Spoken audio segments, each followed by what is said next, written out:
may have heard about return to sender prayers. You may have even engaged in such activity yourself. And you may have heard some people tell you, don't do it. You should bless those who persecute you. And that it is ungodly to do return to sender prayers. However, I submit this for your prayerful consideration. Return to sender prayers are because evil individuals may be engaged in occult activities, such as witchcraft, and they're trying to curse children of God. But they curse themselves whenever they try such things. I was at a gym recently, and I heard a witch speaking to this man, and she mentioned about her mother having cancer.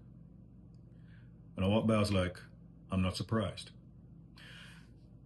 Now, people curse themselves when they try to curse the righteous, because the enemy has to abide by the laws of God.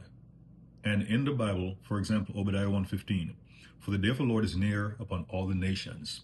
As you have done, it shall be done unto you. Your deeds shall return on your own head. So those who are trying to curse the children of God, they're cursing themselves in the process. Galatians 6:7-8, do not be deceived. God is not mocked. For whatsoever one sows, that he also reap. So the loss of sowing and reaping.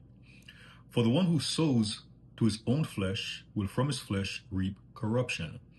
But the one who sows to the Spirit will from the Spirit reap eternal life. Then there's a saying about those who love curses shall eat the fruits of their lips. And in Proverbs 13:2 says, from the fruit of his mouth a man eats what is good, but the desire of the treacherous is for violence. And in Revelation 18, some excerpts here.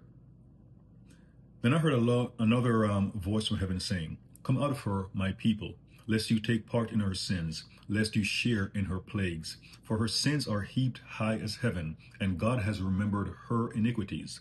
Pay her back as she herself has paid back others. And repay her double for her deeds. Mix a double portion for her in the cup she mixed. As she glorified herself and lived in luxury, so give her a like measure of torment and mourning. Since in her heart she says, I sit a queen, I am no widow, and mourning I shall never see. See, those who try to curse the children of God always curse themselves in the process. And whether they do a return to sender prayer or not, they are cursed.